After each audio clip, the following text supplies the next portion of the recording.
Hey guys, welcome to Flipping Out Over Math. Today is a test video just to make sure that you got it.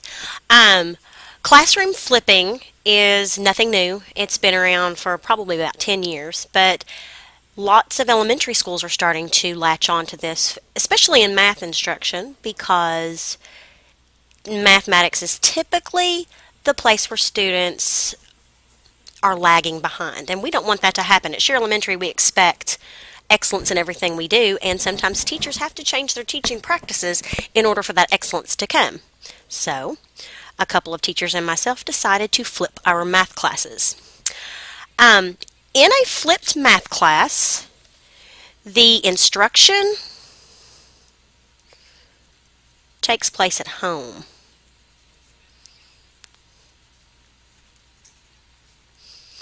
That means you'll be watching a video that will be embedded in our blog.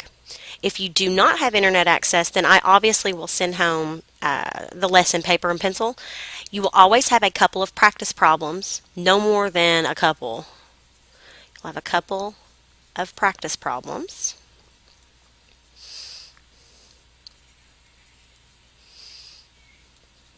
And you will complete those in your math notebook.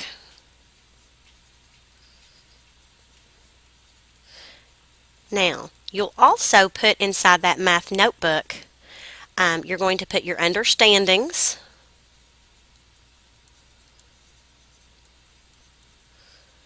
and then you'll also put any complications that you had. Now, here's the wonderful thing. Your grades for this, in part, will come from simply doing what you need to do. Meaning, I'm going to look at your notebook. I'm not grading for correctness. I'm grading for effort. For the notebook. And then in class, your class grades will come from exit slips. And an exit slip is just a couple of math problems to show me whether you know it or you don't. Okay. And I want you to see another page. This is kind of like what your math notebook will look like. And you will obviously head it correctly. You'll put your name. You will put math. And then you will put the date of when you did the work, 8/15/13. Don't forget your PIN number, which I forgot that. And then you will put the title of the video. You will put understandings.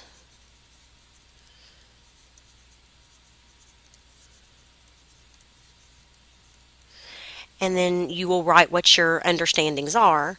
And then if you have any complications, you'll put those under another heading. And you'll write down what your complications are. Then the last half of the page,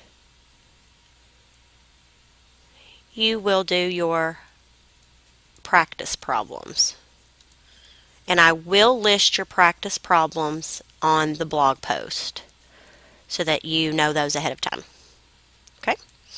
Now, if you have any questions, you can post them on blog, or you can write them on a sheet of paper and return them tomorrow. I promise you that my handwriting will improve the more we do this. So, it's been wonderful talking to you, and if you need to watch this video again, make sure you do so that you get as much out of it as you can. You can watch them as many times as you need to gain understandings, and by the time you get done, you may not have any complications to write about. Alright, see you tomorrow. Happy non-homeworking.